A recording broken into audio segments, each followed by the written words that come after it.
the world, your career, your family, your circle of friends, your responsibilities,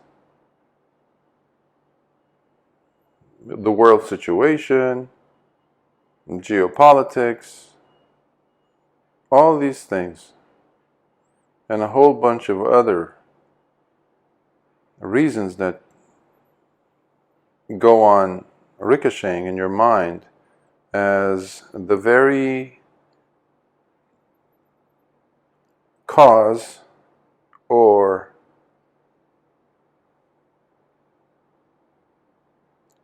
shackles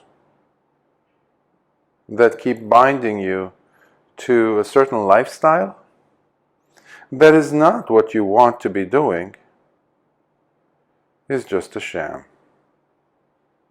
It's a joke. It's a lie that you've been telling yourself. Successfully been lying to yourself. When I say you, I mean all of us.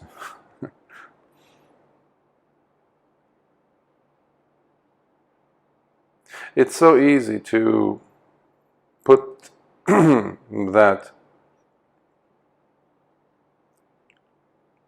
blame on some outside source, some outside thing, some impersonal thing, a collective that doesn't have an identity.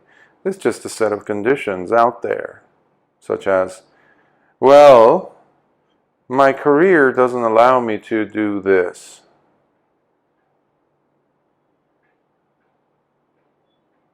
My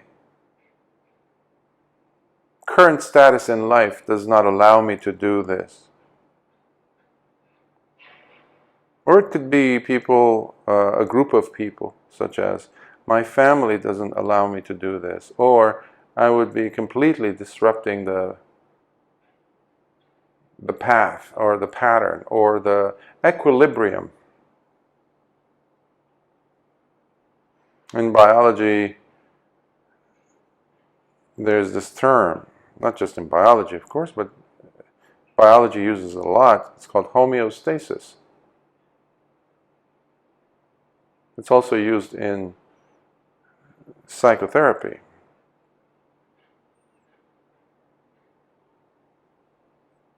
When you're having struggles, when you're having problems, when you're having issues, a group of you, let's say, a family, a couple, etc. Even though you might, there might be a genuine series of frictions that happen periodically or almost, like like you can time it, basically. That's how predictable it could be for some people and in some situations. That still will fall within the category or within the framework of a homeostasis. Now, when that couple or the person or the family, rather, goes to see a therapist and the therapist raises some questions or offers tools, suddenly that homeostasis is disrupted. When one person is getting better, they're making better options and better choices, they're presenting themselves with better options, choosing a different path for themselves. Suddenly the homeostasis is disrupted. So they would come back and say, I don't know what you did to him or her, could you change it back, because we want to have peace back. They use the words like peace and tranquility back. Meanwhile, the reason why they showed up to the session was because they were having problems, and serious problems at that.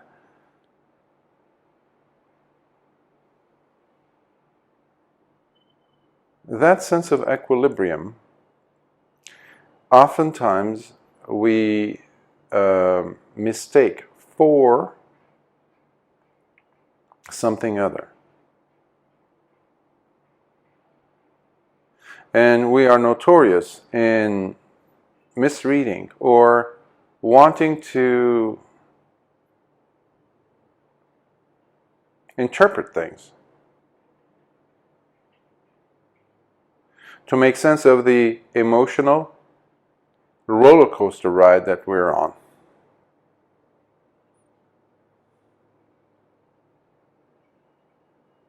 So oftentimes you see people who, despite the fact that they feel miserable, but they're still together. Despite the fact that they are experiencing tremendous strife, pain, even physically getting sick, and psychologically, of course. Socially, they're a major mess. Nevertheless, they still go to that work, that career. They call it a career. They still live in a place which is not healthy for them to be in. It could be a city, it could be a community, it could be a workplace environment, it could be a country, part of the world. Despite the fact that they know this is not working for me. I do not want this. I want something better. And when you ask, and some of them are actually really good. Some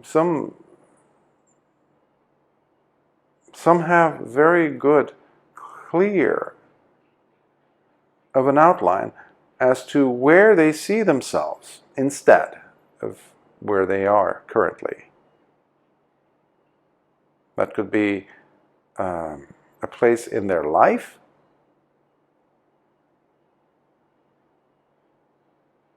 It could be an actual, changing of the location where they live or where they work. Now, that takes initiative. That takes breaking of that homeostasis.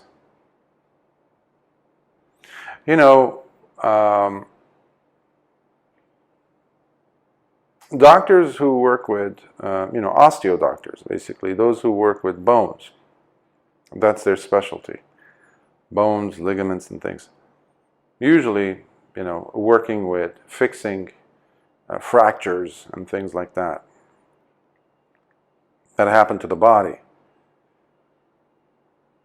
Sometimes they need to deliberately break a bone in the operation room of a patient who's gone in to fix. Let's say they might have fallen some time ago and broken or fractured a bone.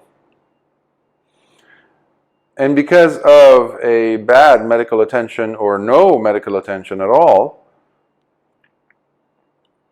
the body will heal itself. Now, if the body has no way to fix the fracture properly, meaning the alignment and all that of the bone, it will nevertheless try to put the bones together so that you can go on with your business of living life in that body. Yes, maybe not be 100% productive or efficient as before, but it still will do the job. So what does the body do? It builds bone cells and all that, and you're back to normal. Well, almost. So eventually, that can cause some serious damage for, depending on type of, I'm not a medical doctor, but if and when they have a chance to go see an actual medical doctor who looks at their bones, x-rays and things, and they say, oh, we have to fix this. The fixing itself will require breaking it again. So here would be another example of what I mean by homeostasis. Homeostasis is what the body had done for that in that case, putting the bones together, as it were, even though they were misaligned. The body's working, but not efficient, not 100%. It might be causing more problems, in fact, but it's no longer fractured.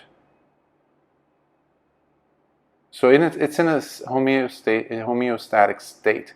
So to improve and bring it back to a healthier, almost to the normal state as it was before, the doctor then has to break the bones so that the body goes ahead and now fixes the new fracture. But because it's under supervision, under proper attention of the doctors, the medical team, they might put some pins and things in there, but the bone will come back together to as normal of a state as possible. By the way, that is what a very skilled, attentive, compassionate, empathetic therapist, psychotherapist does in helping the individual put their life into a healthier state than before. Now that means they need to be willing to break that homeostasis.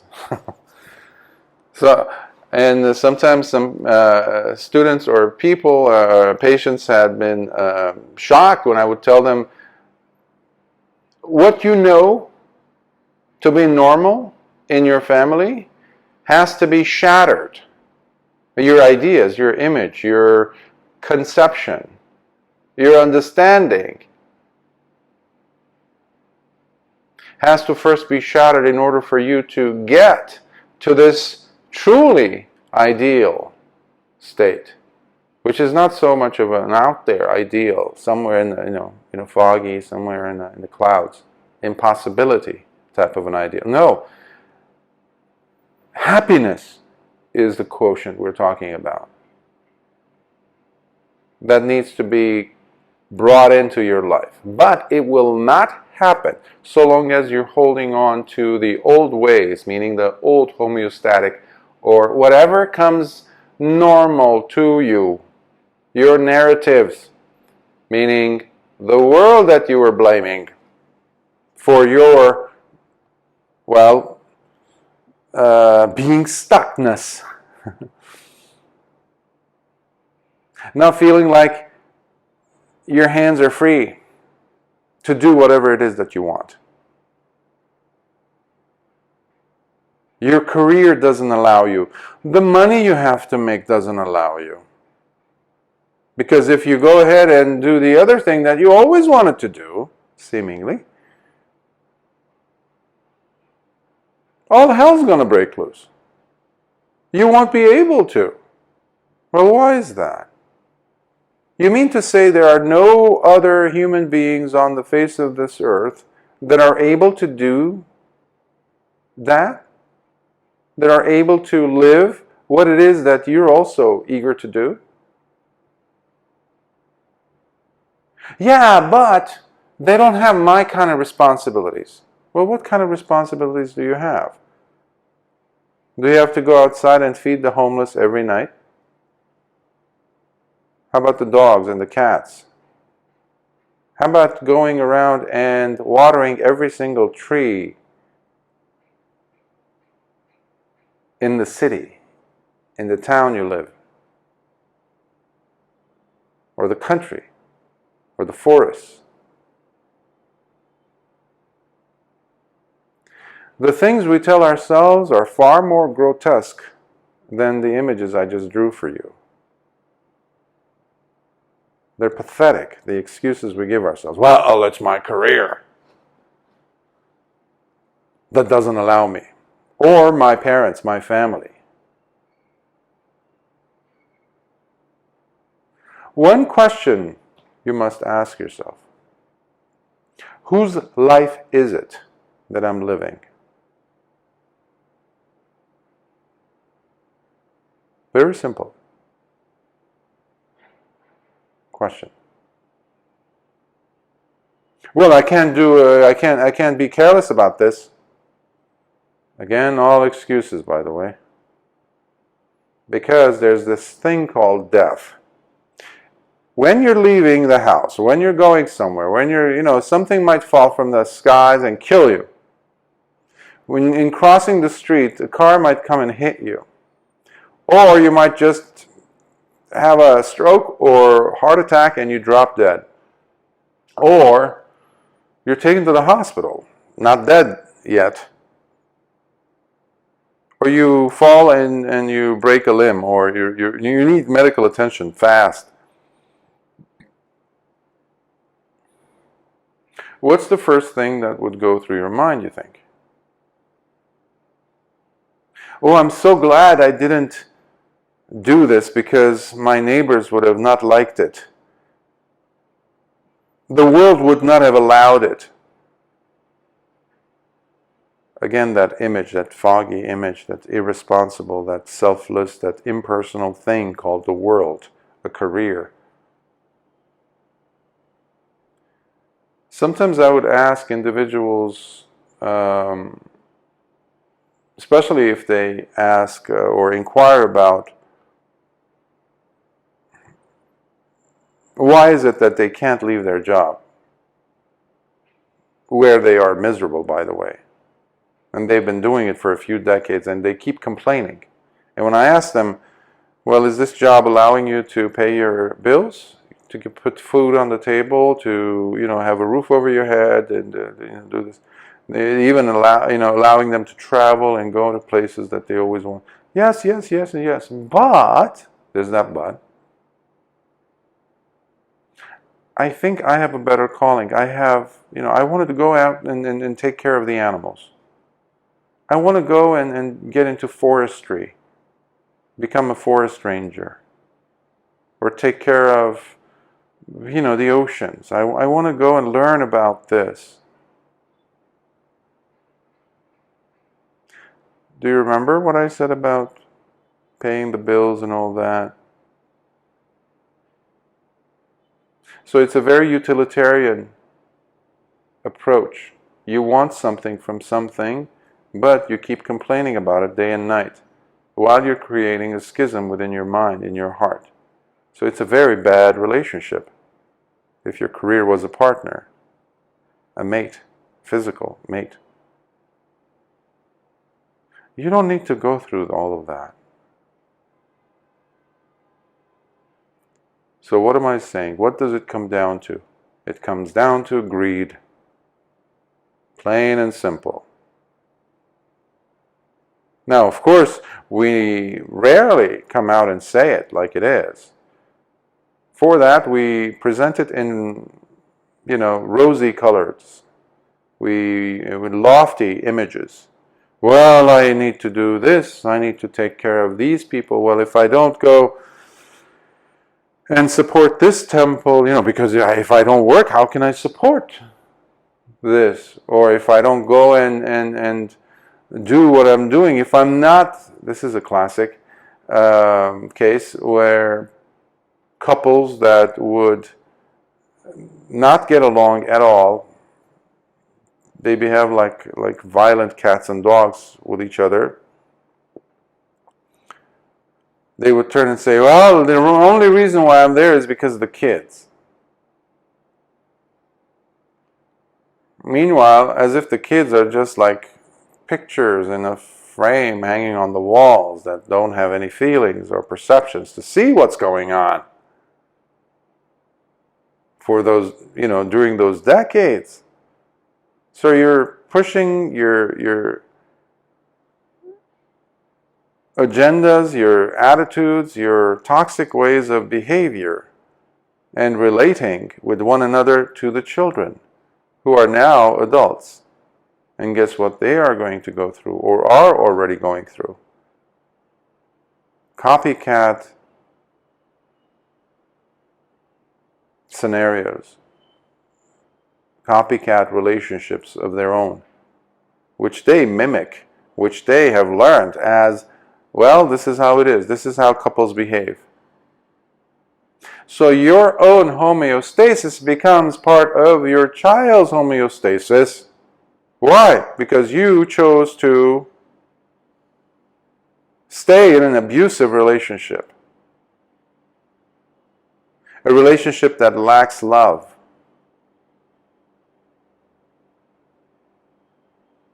that lacks humanity,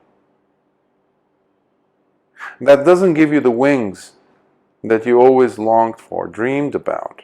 Again, the relationship could be your so-called career, which you're unwilling to walk away from because it gives you a nice status in life. You can drive that Mercedes, the new one, every few years, getting yourself that.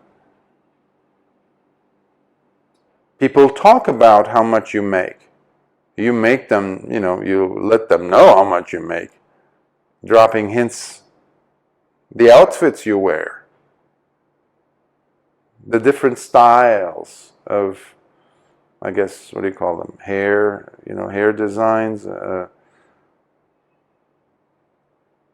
where you go to have your breakfast, your brunches, your dinners.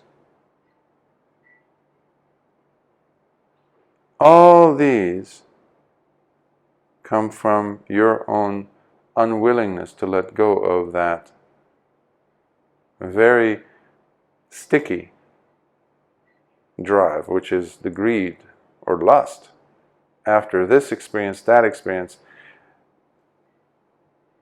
And what it remains in its place, still untouched, gathering dust, is your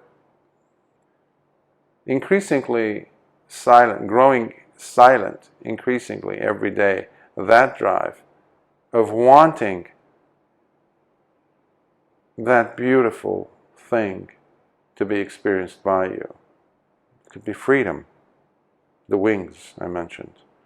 It could be a different career path. It could be becoming a monk, dedicating yourself to a higher purpose.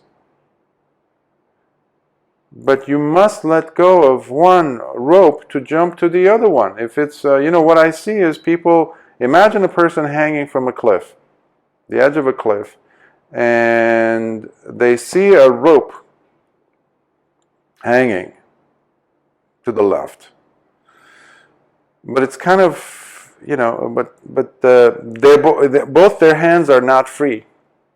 Why? Because they're grabbing onto this vine that keeps, it's very shaky. It doesn't have a good attachment point onto the soil, a root system or something.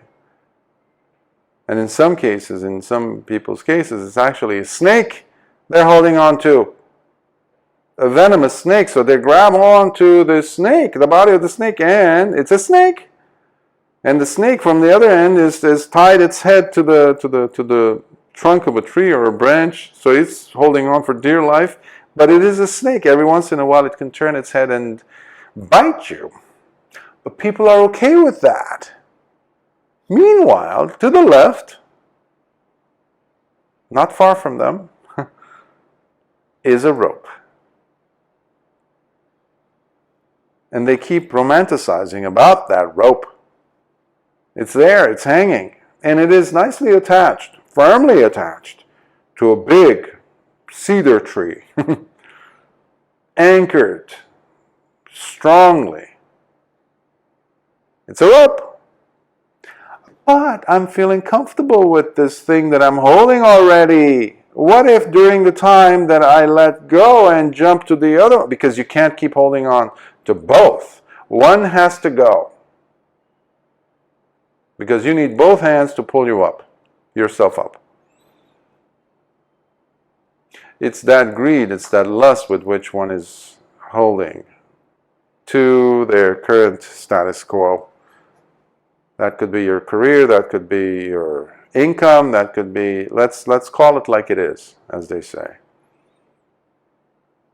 So really sit down and evaluate your situation honestly, truthfully, because ultimately the people that you're saying are the reason why you're not able to do something. Let's say leave one job and go to another, one that really calls you. Oh, what's going to happen is nothing's going to happen, because other than death. Death is going to happen, and you don't have control. Because the moment you die, those parents that you were saying or complaining about that, what am I going to do if I do this, if I go and take that job on the other side of the world, which is my dream, by the way, what will happen? What do you think? You're the glue that's holding up the parents from being parents? They've done their job. Or this company. You think the company is going to fall into shambles? Well, I helped build it. You think they care ultimately? What are they going to do? Put a plaque of your name there once you're gone? By the way, someone else has occupied your position, and they got a better office with the same title and a better pay, by the way. What am I saying? We are replaceable. More often than not. But ultimately, life will go on, irrespective of you stalling, postponing, and delaying. So, I would like you to take from this the capacity to have a closer look at your true goals, true incentives, the true reasons underneath the camouflage of excuses that you keep using for yourself to not have those wings to fly. This is your life, because as you walk in the street, something could happen and you die. There goes that life. Does it matter, you think? Oh, I'm glad that I didn't leave this country and go there, which has always been my dream. Your parents are going to go on living, The company is going to go on functioning. Your family is going to go on living. Everybody knows, ultimately, that they have their own life. But you're sacrificing your own life. Not for them, but because of this sense of some type of an insecurity. The desire to keep the homeostasis going. Even though it doesn't bring you joy. So I don't buy it. That's what I'm trying to say. When a person says, well, I wanted to go ahead and do this with my life, but I can't because the money I have to make, because I have to go and, build, make sure that these people have food on the table, those people over there can have that and this and that. And it's like, okay, Mother Teresa syndrome. You can pick whatever, because history has given us a lot of people who dropped their own need for them to give attention to their wounds and went in somewhere else to try to heal other people's wounds. An impossibility, by the way, in all fact. It looks nice on camera, but there's that big hole in the heart that never will get filled up. That's why it's a syndrome. It's a sickness. But the only way you could heal that sickness, you can fill up that void in your heart, that big, big gash gets healed, is if you go ahead and live your life, yours, not someone else's. It takes courage. It takes courage to live in such a fashion. But no one will give you that courage either. But stop blaming the world, Stop blaming your partner, your wife, your husband, your children, your career, your mother and father, the place you live in, the weather, the planet's state or whatever. Stop it. Who are you fooling yourself? You're just fooling yourself. You're not fooling anyone else. But everyone's quiet about it because they're doing the same. Everybody's in the same boat, in a sense. Not everyone, because there are those who just go ahead and fly. Because they realize life is so fickle. So you got to do it while you're alive. You don't know when you're going to go. It could be next moment. It could be in 10 years. It's a big gamble. To gamble away your life like that, it's stupidity. That's why when in hospital beds, in nursing homes, when you go there, you just see despair in their eyes. It's not because they're dying, or, the body's dying. It's not that. It's because they failed themselves. Stop failing yourself. Stop failing yourself. Do what needs to be done for the sake of happiness and peace. Be kind to yourself. Trust. And when you're doing those things, it's inevitable that the people around you will be inspired, at the very least. You give them a breath to breathe. You give them life. You give them the possibility for a better life. Because now they have an example that they can fall back on and say, see, she did it, he did it, remember her, remember him, she did it, he did it. And that's all they need. Because you're going to be a concrete example for them in their mind to fall back on as they're breaking the messed up bone structure. They're going to come out of that homeostasis, but they need something tangible, some proof. And that's why in Buddhism, in the Dhamma, we must have faith. Faith in the awakening of Lord Buddha, in the awakening of us, that we too could have that experience. When we're practicing sila, even if we've had a lousy life, immoral, unethical, a life, but you're drawing the line and saying, that's it. The buck stops here. I'm not going to go do those things again. That's it. You need to have some faith in the goodness that's waiting for you on the other side. So you work on that. That's also. So you become an example for yourself, but you're inspired by the examples of others who've already done it. You use those examples. But what we have today in the world are people who have lousy examples around them, and they're justifying their decrepit states of being. Everybody's pointing the finger at someone else, at the situation, at the world, this, that.